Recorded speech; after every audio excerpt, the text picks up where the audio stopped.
La jaula de hierro se alzaba en medio de la polvorienta calle principal de Dustfield, como una cicatriz grabada en la tierra fea descarada y un recordatorio lúgubre de un pueblo que hacía mucho había olvidado su alma. Dentro una joven no mayor de 18 años se acurrucaba contra los barrotes oxidados, con el rostro manchado de tierra y surcado por lágrimas silenciosas. Una tabla de madera colgaba de la puerta de la jaula, balanceándose suavemente con el viento. Propiedad de Cornelius Vane. Deuda no pagada. Silas Thorne no detuvo su caballo. Algo más grande que él lo hizo, como si las riendas hubieran sido tiradas por el destino mismo. Se quedó inmóvil frente al salón de Macready con las manos curtidas, apretadas alrededor del cuero, los nudillos blancos como hueso. Alrededor de la jaula se había reunido una multitud como buitres en torno a un moribundo. Algunos señalaban, otros reían y otros giraban la cabeza para evitar la culpa. Silas había visto la crueldad antes. Incluso había sido su autor. No era un santo. Había matado por dinero, se había alejado de hombres desangrándose, y una vez hace mucho tiempo le dio la espalda a la única mujer que realmente le importó. Pero la chica en esa jaula, ella no suplicaba, no gritaba. Solo lo miraba, y en esa mirada había un fantasma. Esos ojos eran inconfundibles, porque 20 años atrás Silas había abandonado a una joven llamada Elena Vázquez. Había dejado atrás al bebé que crecía en su vientre, su hija, porque el orgullo era más fácil que la responsabilidad. Esa bebé, Isabela, murió de fiebre a los 3 años, mientras Silas perseguía ladrones de ganado y la mentira a la que llamaba libertad. Y ahora, en medio de Dustfield, enjaulada como un animal, había otra chica, tal vez sin lazos de sangre, pero con esos mismos ojos. Ojos que había visto cada noche en sueños, que siempre terminaban en sudor y arrepentimiento. Esos ojos no pedían, acusaban, decían sin palabras: si aún eres un hombre harás lo correcto. Nadie en la plaza de Dustfield ese día esperaba nada más que la crueldad de siempre, una chica enjaulada como ganado por una deuda que su padre había dejado atrás. Pero cuando Silas Thorne emergió entre el polvo, el aire cambió. El solitario de la loma del norte, el hombre del que se rumoreaba que había matado a 3, en Abalene caminó directo hacia la jaula de hierro. La multitud se abrió en silencio. Nadie se atrevió a detenerlo. Se detuvo frente a los barrotes oxidados, con la mirada clavada en la frágil muchacha dentro, como si estuviera viendo a un fantasma. Ese rostro, esos ojos, algo dentro de él se quebró. ¿Cuánto debe?, preguntó. Su voz era baja, pero cortó el murmullo como una navaja. $200, murmuró un anciano escupiendo en la tierra. Con intereses son $2.50. Si no paga antes del atardecer, se la lleva el mejor postor. Silas abrió lentamente su billetera. Todos lo vieron contar unos $5.23. $23. Todo lo que tenía. Dinero destinado a semillas para el invierno, un techo que goteaba tal vez, una última temporada con dignidad. Entonces alzó la vista no como un ranchero arruinado, sino como un padre que había perdido algo que ningún hombre debería perder. Pagaré su deuda, dijo. El silencio cayó como nieve. Incluso Cornelius Vane salió de las sombras sonriendo como un buitre con la boca llena de dientes dorados. Thorne dijo con tono burlón: no pensé que te quedara caridad. Pero bien, si quieres comprar su libertad, faltan 50 más. La chica tembló.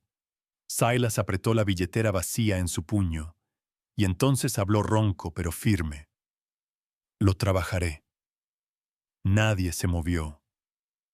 El hombre que había vivido en aislamiento, que una vez mató sin pestañear, acababa de venderse no por oro, no por ganancia, sino por una chica que no conocía, cuyos ojos le recordaban a la hija que nunca logró salvar.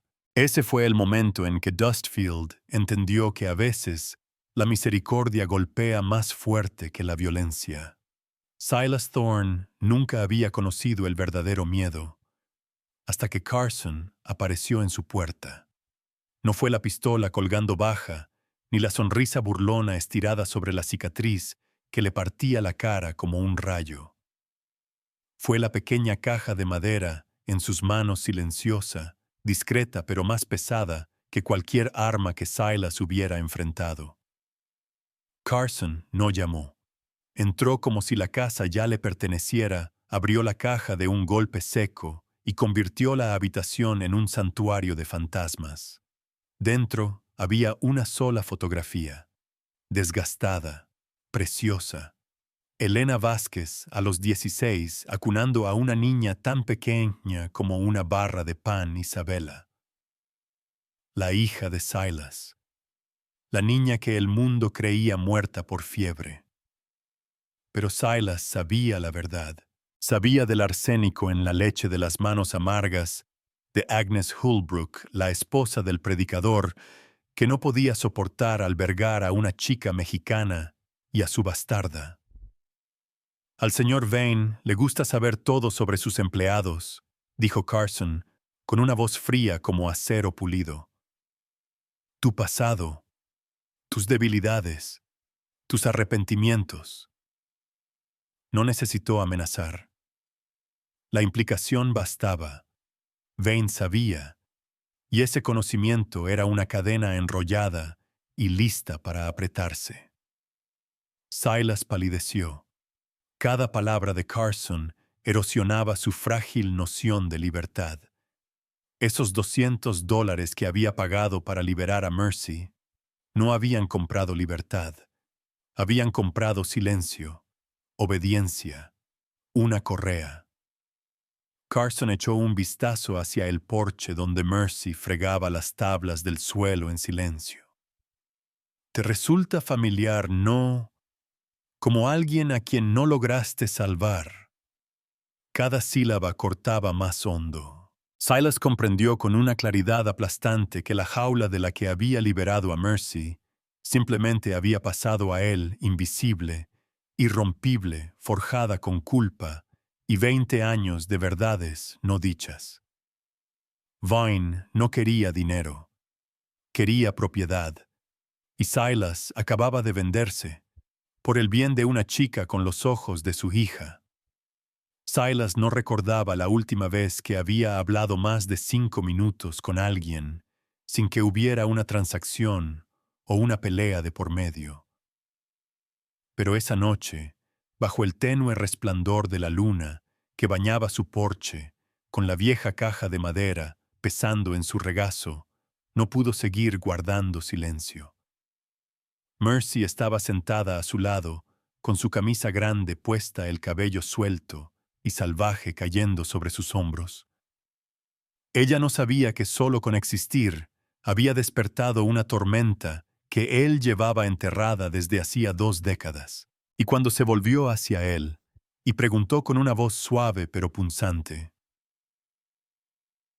¿de qué fantasma te estás escondiendo? Silas supo que la represa finalmente se había roto.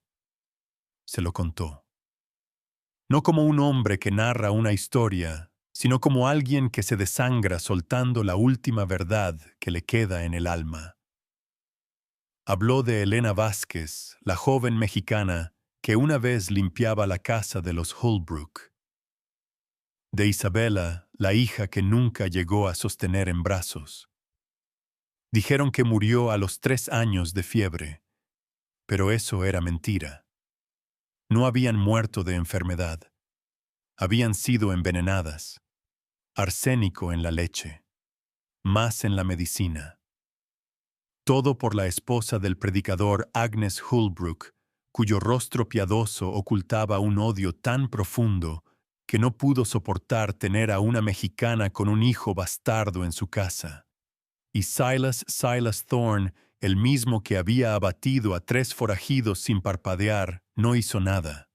Se quedó en silencio. Un cobarde que dejó que la justicia se pudriera bajo el campanario de una iglesia. Mercy no habló al principio. Solo colocó su pequeña mano sobre la de él, curtida por los años, con los ojos brillando. Sin juicio, sin preguntas. Solo empatía pura, cruda, doliente. Y luego susurró casi para sí misma: ¿crees que salvarme puede redimirlas a ellas? Entonces no mueras como mi padre. No dejes que Vine te robe el alma también. Y en ese instante Silas lo entendió. Esto no se trataba solo de corregir un error. Salvar a Mercy no era sobre el pasado, era sobre revivir la parte de él que murió cuando se alejó de la tumba de Isabella, sin atreverse a mirar al cielo. Cuando Carson y sus 2 jinetes galoparon hacia el patio de Martha Patterson, la mañana tejana aún estaba empapada de rocío.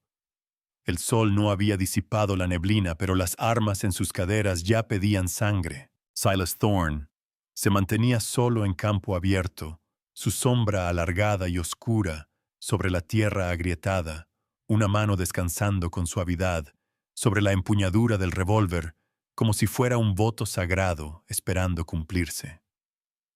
«Buenos días». Thorne saludó Carson con una sonrisa de quien tiene las cartas marcadas a su favor. «Espero que hayas tenido una charlita productiva con la señora Patterson». Silas no se movió. Sus ojos repasaron la formación Carson en el centro Dutch, a la derecha, y el tercer hombre flanqueando en silencio hacia el granero. No venían a cobrar una deuda. Venían a dejar un mensaje con fuego y sangre. «El mensaje fue entregado», respondió Silas con voz baja y firme. «Ahora den la vuelta y márchense». Pero la sonrisa de Carson solo se ensanchó. «Oh, no, Silas. Hoy no se trata de pagos. Hoy se trata de consecuencias. Para ella y para ti». Justo entonces, la puerta principal crujió al abrirse. Thomas Patterson salió con el rifle en alto, los reflejos de un exagente de la ley aún vivos en su mirada. Martha estaba detrás de él, temblorosa, pero sin rendirse. «Esta es su última advertencia», dijo Silas. Nadie la atendió. Y entonces el mundo estalló.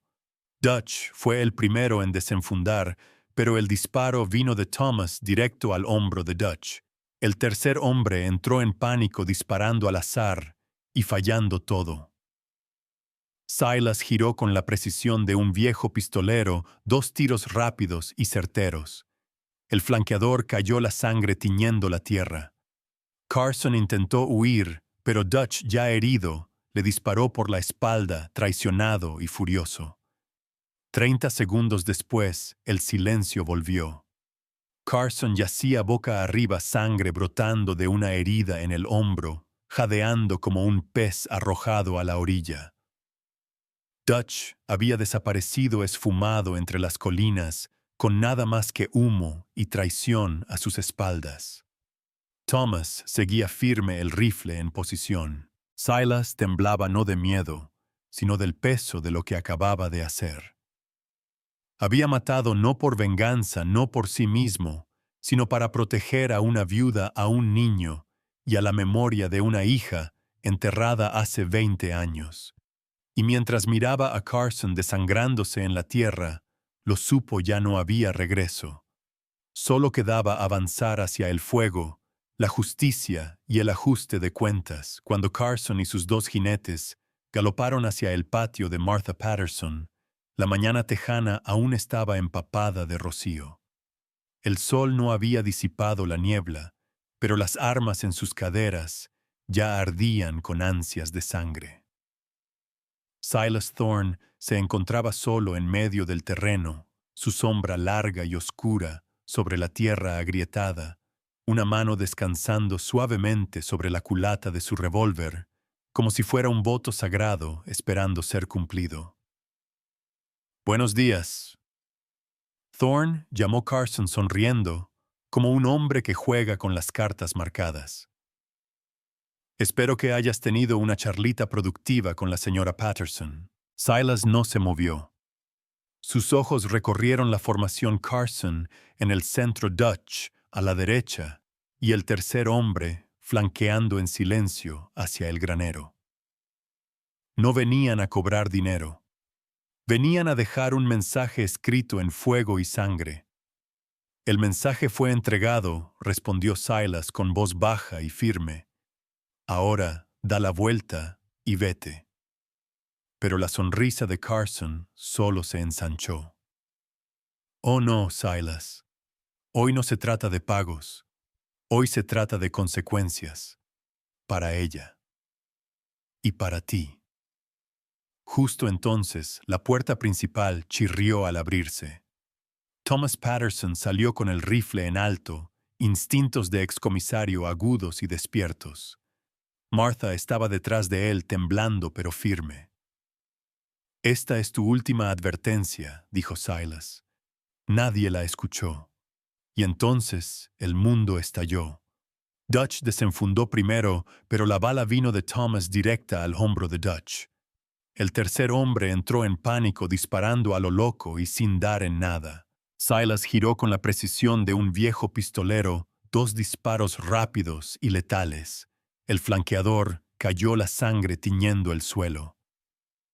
Carson intentó huir, pero Dutch, ya herido, le disparó por la espalda traicionado y furioso. 30 segundos después, volvió el silencio. Carson yacía de espaldas sangrando de una herida en el hombro, jadeando como un pez arrojado a la orilla. Dutch había desaparecido esfumado entre las colinas, con nada más que humo y traición como compañía. Thomas seguía firme, el rifle aún alzado.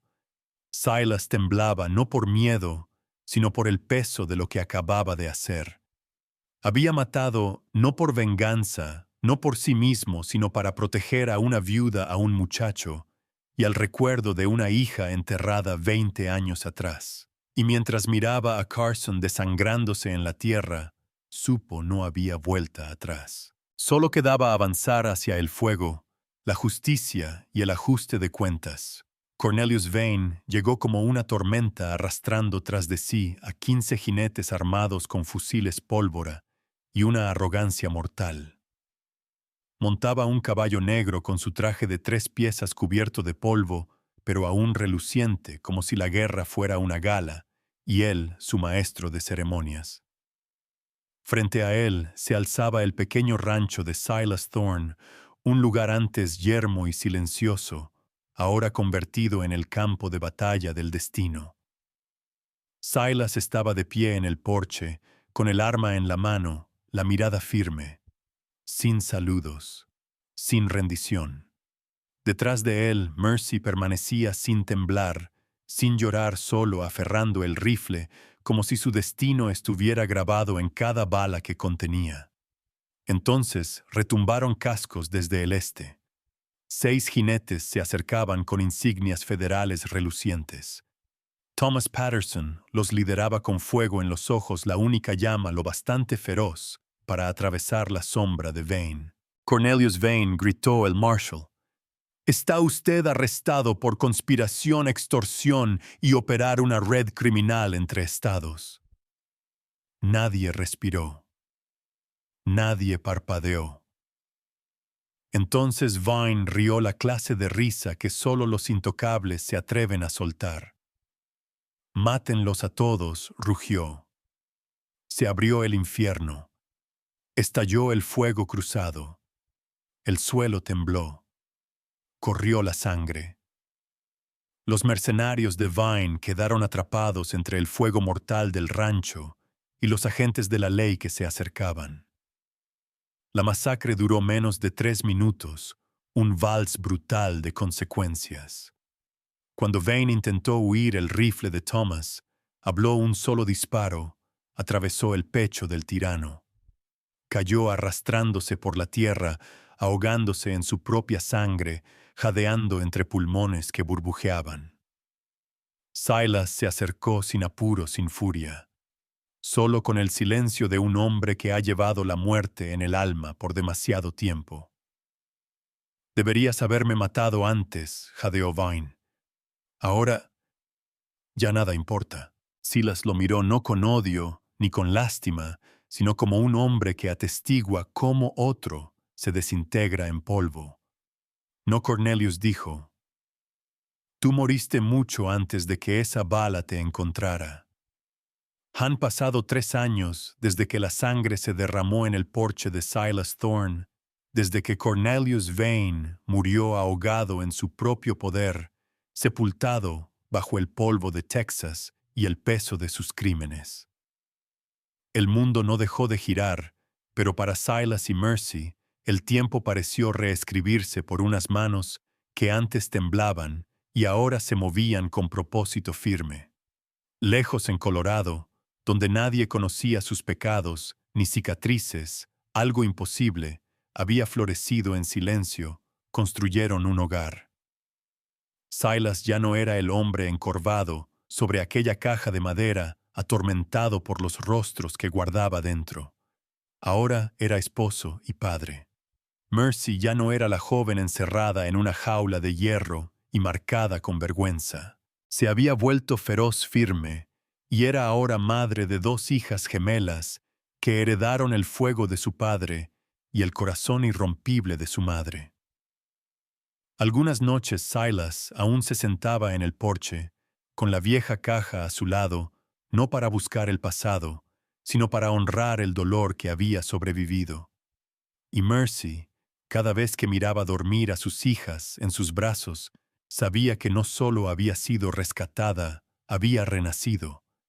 No pidieron perdón, no suplicaron al mundo que olvidara. En cambio, vivieron mejor un día a la vez, como redención por los fantasmas que cargaban. Pero nadie escapa del todo a la memoria. Cada vez que un jinete solitario cruzaba el sendero polvoriento junto al rancho, los dedos de Silas se cerraban instintivamente sobre un arma. Y cuando un golpe inesperado sonaba en la puerta en plena noche, Mercy abrazaba a sus hijas sin pensarlo. El pasado no estaba muerto, pero ya no los gobernaba. Ya no huían. Estaban viviendo no para olvidar, sino para demostrar que a veces de las cenizas y la ruina pueden comenzar a florecer las cosas más hermosas.